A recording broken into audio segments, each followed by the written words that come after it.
کو دکھانے کے لیے لوگوں نے اگر اپنے دماغ سے اس کو خدا سمجھا ہے تو میں کہتا ہوں مسلمان کا عقیدہ یہ ہے میں مجبور ہوں, میں اگر نہیں سو سکتا تو وہ سلاتا ہے, میں اگر اٹھ نہیں سکتا تو وہ اٹھاتا ہے, میں خدا کو اٹھاتا نہیں, میں خدا کو بٹھاتا نہیں, بلکہ میرا عقیدہ یہ ہے خدا مجھے بٹھاتا ہے, خدا مجھے چلاتا ہے, خدا مجھے سلاتا ہے, خدا مجھے کھلاتا ہے, خدا مجھے پلاتا ہے, جب مجھے بھوک لگے تو وہ کھلاتا ہے, جب میں ننگا ہوں تو وہ پہناتا ہے, جب میری جان چلی جائے تو وہ میرا حساب کرتا ہے. ہم اس خدا کی تسلیم, اس خدا کا عقیدہ رکھتے ہیں کہ ہم محتاج ہیں, وہ مالک و مختار ہے.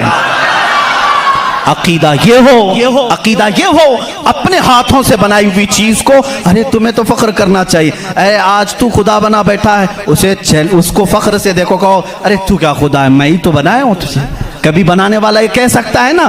اور کوئی آ کر کے سارے لوگ عبادت کر رہے ہوں, کوئی آ کر کے سامنے کہہ دیا سارے بھکتوں کے پاس کہ تم اس کو خدا کہہ رہے ہو, میں تو لاتوں سے گوندھ کے بنایا تھا اس کو, میں تو اپنے ہاتھوں سے اس کو بنایا, تو عزت کیا رہے گی. اسی لیے آپ نے دیکھا اسلام کا عقیدہ وحدانیت یہ ہے, عقیدہ خدا یہ ہے کہ ہم نے آج تک کروڑوں مسجدیں ہیں, کبھی ہم نے خدا کی جسم تو دور کی بات ہے, کوئی شکل اور تصویر بھی مسجدوں میں نہیں رکھی. کیوں؟ اس لیے کہ اگر تصویر لگے گی کہیں خدا کی تو ہم اس کو خدا تسلیم ہی نہیں کرتے, کیونکہ خدا وہ ہے جو کسی کی آنکھ میں آ نہیں سکتا, اور اگر کسی کی آنکھ میں آ گیا تو وہ خدا ہو نہیں سکتا.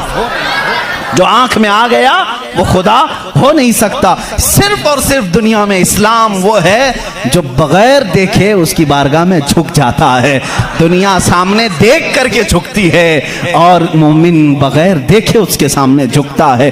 یہی تمہاری سب سے بڑی صفت ہے ایمان والو, جو قرآن کہتا ہے یؤمنون بالغیب, یہ وہ بندے ہیں جو غیب پر ایمان لاتے ہیں. اب یہاں آخری بات میں کرنے آتا ہوں, میرا وقت طویل ہو گیا. اے مولا تیری نشانیاں بہت ہیں, آسمان تو نے بنایا, زمین تو نے بنایا, ستارے تیرے ہیں, سمندروں کا علم تو نے انسانوں کو دیا, سب کچھ تو نے بنایا, لیکن میرا عقیدہ, میرا وجدان یہ کہتا ہے ایک کائنات میں سب سے بڑی اگر کوئی نشانی ہے تو وہ محمد رسول اللہ کی ذات ہے. پھر بھی اسی لیے کہا مکہ کے وہ کفار پوری کائنات کے سب سے بڑے کافر ہیں کہ اللہ کی سب سے بڑی نشانی کو دیکھ کر کے بھی ایمان نہیں لا سکے, اس لیے کہ وہ رسول ہی بذات خود اللہ کی ایک ایسی نشانی ہے. چہرہ والضحیٰ ہے, زلفیں واللیل ہے, اور دست مبارکہ اور گلے کا نرم و نازک انداز یہ ہے کہ انسان دیکھ کر کے حیرت میں رہ جاتا تھا. مصطفیٰ کریم صلی اللہ علیہ وسلم کی ذات پر جب میں گفتگو کروں گا انشاءاللہ یہ بتاؤں گا میرے عزیزوں کہ کائنات میں سب سے بڑی نشانی میرے نبی کی ذات ہے, میرے آقا کی ذات ہے. اور یہ بھی آپ کو تسلیم کرنا پڑے گا, آج ہم جو جھک رہے ہیں مسجدوں میں بغیر خدا کو دیکھے ہوئے, کس نے بتایا کہ خدا ہے؟ اگر وہ محمد نہ ہوتے تو ہم کو خدا کا ادراک بھی نہ ہوتا. اسی لیے ہم کہتے ہیں میں مانتا ہوں اے عقل والو میرا محمد خدا نہیں ہے,